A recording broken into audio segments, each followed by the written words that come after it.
For the past month or so, 2 months, I have been wanting so much to circle back to this space to connect with you and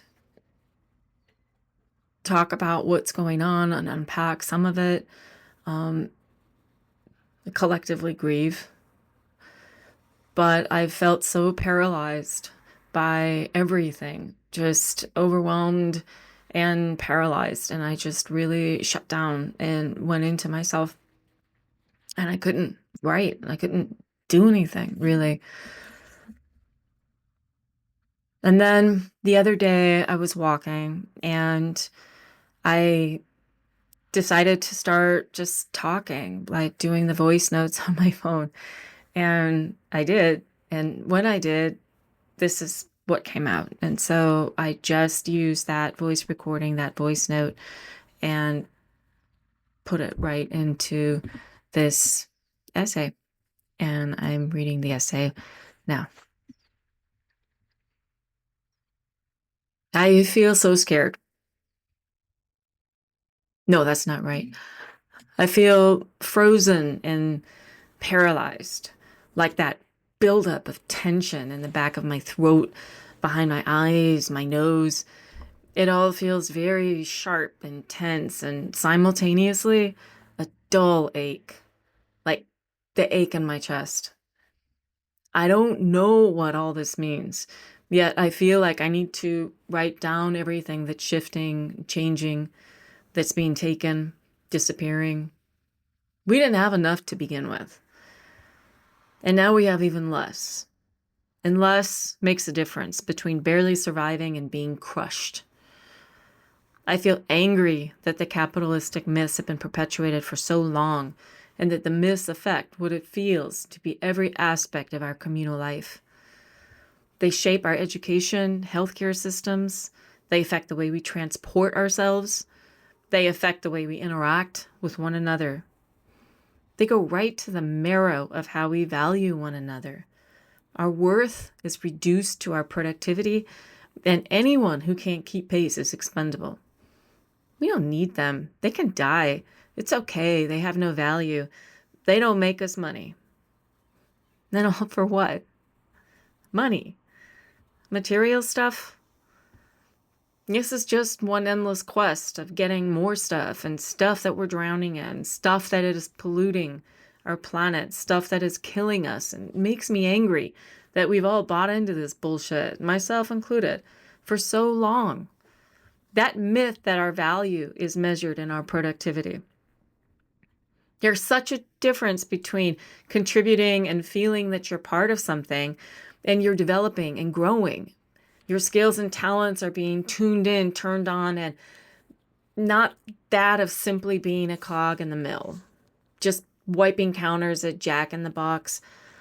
You're not doing something that's really worth your spirit, your time, your heart, your energy, your care. None of that is true work at all. And the Jack in the Boxes shouldn't even exist. They feed a system that thrives on exploitation. It's all simply about making money for somebody else, and we keep on buying into it because the shame that we've been brought up to feel and believe is true, even though nothing could be further from the actual truth.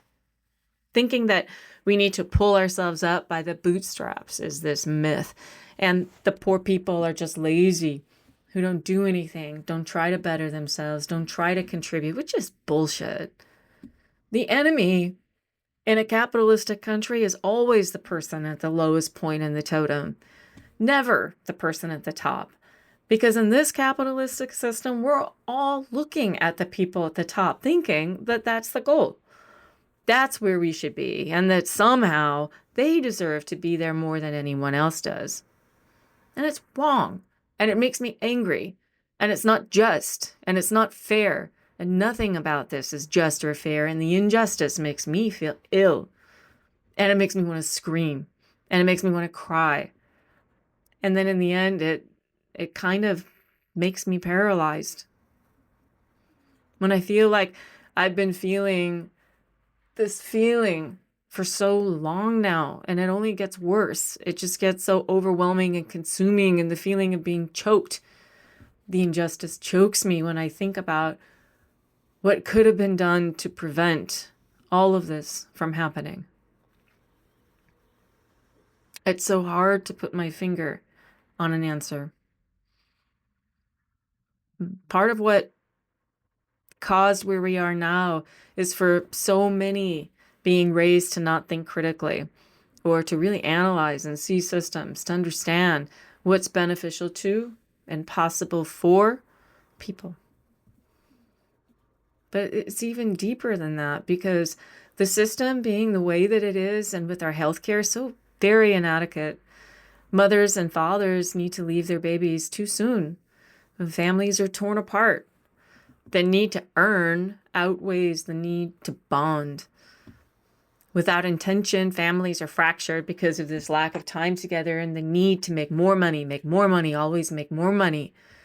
And the kids are sent to school too young, taught obedience instead of creativity, curiosity, molded to become compliant workers, fresh cogs for the mill.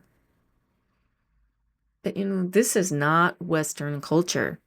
This is capitalistic culture, not Western culture. True Western culture, the umbrella that holds European cultures, does not ascribe to this productivity value myth any more than any other native indigenous culture does. What is going on is not Western culture. It's capitalistic culture, which emerged out of England during the Industrial Revolution.